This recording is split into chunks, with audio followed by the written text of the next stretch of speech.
जय श्री कृष्ण बच्चों, कक्षा 4 में आज आपका फिर से स्वागत है। कक्षा 4 में आज हम प्रश्नावली 5.4 के प्रश्नों को हल करेंगे। प्रश्न है हमारे एक न्यूनयन पूर्वण विधि से संबंधित, उनको हमें घटाना है। क्या करना है? बाकी करनी है। तो हमने प्रश्नावली 5.3 के प्रश्नों को एक न्यूनयन पूर्वण विधि से घटाया था, ठीक है। तो अब ये घटाएंगे तो हम एक न्यूनयन पूर्वण विधि से, पर परम मित्र दूसरी विधि कौन सी है? परम मित्र वाली विधि से हम इन प्रश्नों को हल करेंगे। तो आइए, परम मित्र मतलब जो, अब जैसे 7 का परम मित्र क्या हो गया? 3, 6 का परम मित्र होगा 4, 8 का परम मित्र होगा 2। तो ये परम मित्रों के अनुसार हम 5 का परम मित्र हो जाएगा 5। तो ऐसे ही हम परम मित्रों से एक न्यूनयन पूर्वण विधि के घटाव के प्रश्नों को हल करेंगे, ठीक है। तो आइए पहला प्रश्न देखते हैं कि पहला प्रश्न है हमारा, संख्या क्या दे रखी है हमें? 43 में से हमें 17 घटाना है। क्या करना है? 43 में से 17 को घटाना है। तो क्या करेंगे सबसे पहले? अब 3 में से 7 जाता है, 3 में से 7 नहीं जाता है ना, तो नहीं घटता है। तो 7 का परम मित्र क्या हो गया? 3। 7 का परम मित्र क्या हो गया बच्चों? 3 होता है। तो 3 और 3 कितना होता है? 6 होता है। तो 7 का परम मित्र है 3, तो 7 के परम मित्र को और 7 के ऊपर की जो संख्या है उन दोनों को जोड़ देंगे। तो क्या हो जाएगी जोड़ हमारी? 7 का परम मित्र कितना है? 3। 3 और 3 कितना हो गया? 6, ठीक है। अब 3 का परम मित्र 6 है, 3 और 7 का परम मित्र को जोड़ा तो टोटल आ गया 6, ठीक है। अब इसको पहले की विधि से जब हम करते थे तो कैसे होता था ये प्रश्न हल, कि 4 में से एक उधार लेके इसको 13 बना दिया और 13 में से 7 गया तो संख्या क्या शेष रह गई? 6, ठीक है। तो अब आगे देखिए, 3 से पूर्व संख्या कौन सी है? 4। तो 4 के नीचे हमने क्या कर दिया? एक न्यूनयन का चिन्ह लगा दिया, ठीक है बच्चों, एक न्यूनयन का चिन्ह लगा दिया। तो 4 में से 1 कम हो गया, क्योंकि यहाँ न्यूनयन का चिन्ह लगा है। तो 4 में से 1 कम हो गया तो संख्या यहाँ 4 की जगह क्या रह गई? शेष 3 रह गई, ठीक है, 3 रह गई। तो अब 3 में से 1 तो जाता ही है, कितना रह गया शेष? 2। क्या शेष रह गया? 2, ठीक है। शेष क्या रह गया? 2। तो संख्या क्या शेष रह गई? 43 में से 17 घटाने पे 26, ठीक है। क्या शेष रहेगी संख्या? 26। अब है दूसरा प्रश्न, 84 में से 57 घटाना है, ठीक है। 84 में से 57 घटाना है। तो 4 छोटी संख्या है, 7 बड़ी संख्या है। तो 4 में से 7 तो नहीं घटा सकते, क्योंकि 7 बड़ी संख्या है। तो अब देखो, 7 का परम मित्र क्या है? 3 है, ठीक है। 7 का परम मित्र क्या है? अब यहाँ देखो, पहले प्रश्न में भी 7 का परम मित्र क्या था? 3 था। तो 7 का परम मित्र 3 ही होता है। तो 4 को और 7 के परम मित्र को जोड़ देते हैं। तो 4 और 7 का परम मित्र कितना है? 3। तो दोनों को जोड़ने पे संख्या क्या आ जाएगी? 7। क्या संख्या आ गई? 7। अब अगर पहले की विधि से देखें इसमें, तो 8 में से एक उधार लेके इसको हमने 14 बना दिया था, और 14 में से अगर 7 घटाए तो शेष 7 रहा था। तो हमारा ये 7 सही है ना। अगर परम मित्र वाली विधि से करें तो भी सही है, और पुरानी विधि उधार लेके करें तो भी ये सही है 7, ठीक है। अब 4 से पूर्वण क्या है? 8। तो 8 के नीचे हमने क्या कर दिया? एक न्यूनयन का चिन्ह लगा दिया, ठीक है। 8 के नीचे एक न्यूनयन का चिन्ह लगा दिया। अब बच्चों, ये चिन्ह दिख रहा है आपको, बिंदी दिख रही है, तो इसको आप 5 के ऊपर की बिंदी मत समझना। क्यों? क्योंकि ये 8 के नीचे की बिंदी है, ठीक है। तो 8 के नीचे एक न्यूनयन हो गया, तो 8 में से 1 कम हो गया, तो यहाँ संख्या क्या रह गई? 7। क्या संख्या रह गई? 7। अब 7 में से 5 तो घट ही सकता है, क्योंकि 7 बड़ी संख्या है और 5 छोटी संख्या है। तो 7 में से 5 घटा दिया तो क्या शेष रह गया? 2, ठीक है। तो हमारे पास में संख्या क्या शेष रह गई? 84 में से 57 घटाने पे 27 संख्या शेष रह गई, ठीक है। अब है तीसरा प्रश्न।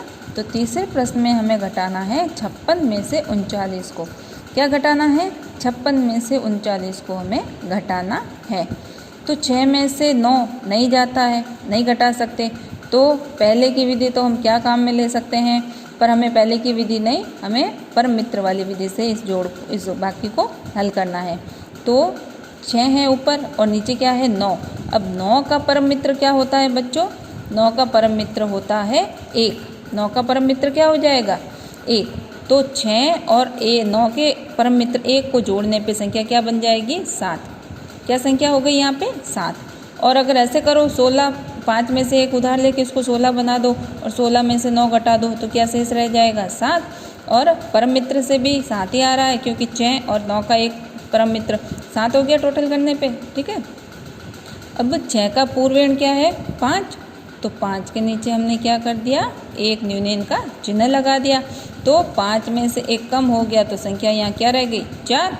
अब 4 में से 3 घटता है क्योंकि 4 बड़ी संख्या है और 3 छोटी संख्या है। तो 4 में से 3 घटाने पे क्या शेष रह गया? 1। तो 56 में से 39 घटाया तो क्या शेष रह गया? 17। ठीक है। ऐसे ही प्रश्न संख्या 4। प्रश्न संख्या 4 में इकाई, दहाई, सैकड़ा की बाकी है। अब 8 में से 2 घटता है ना? तो क्या लिख देंगे हम यहाँ पे? 6 लिख देंगे। ठीक है।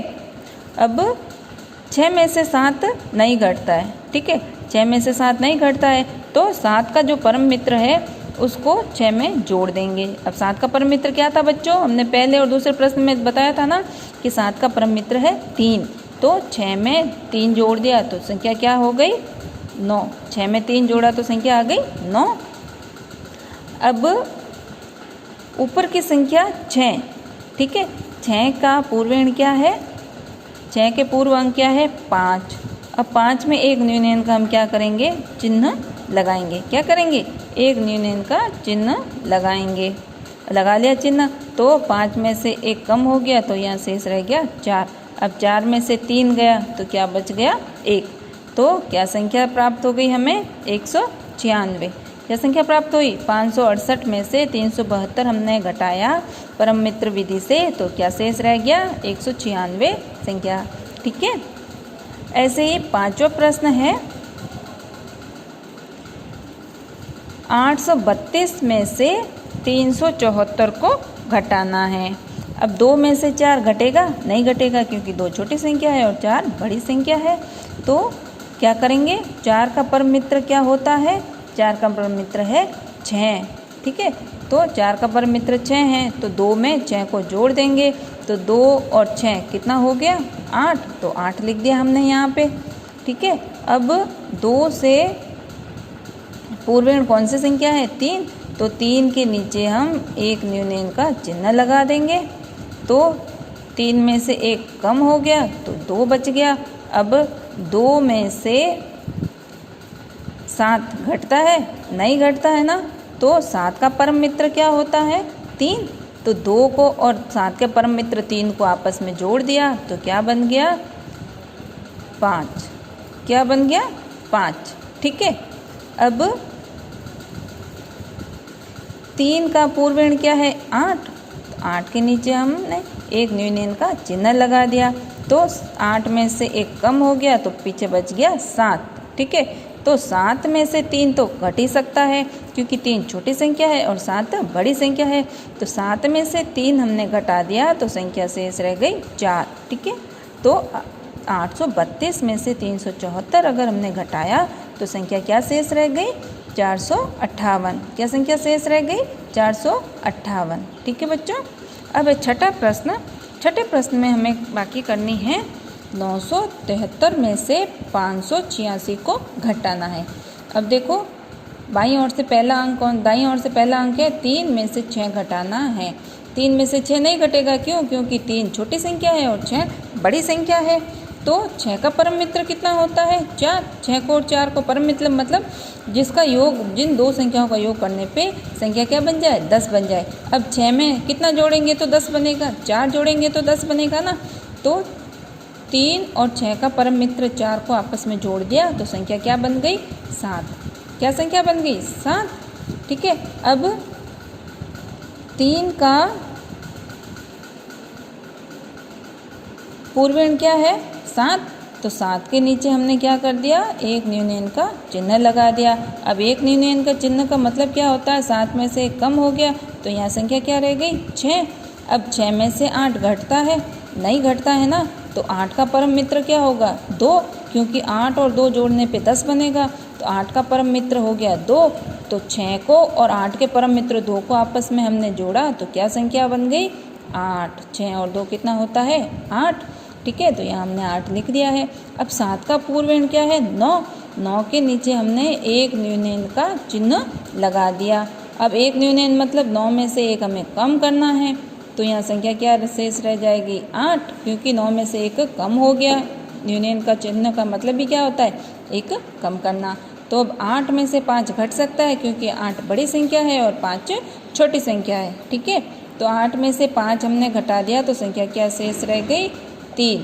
क्या संख्या शेष रह गई 3। तो 973 में से हमने 586 घटाया तो क्या संख्या शेष रह गई 387, ठीक है। तो इसी तरह से ये हमने परम मित्र विधि से प्रश्नों को हल किया है। आप भी घर पे इसी तरह के प्रश्नों को हल कीजिएगा और अच्छे से प्रश्नों को फिर से समझने की कोशिश कीजिएगा। जय श्री कृष्ण।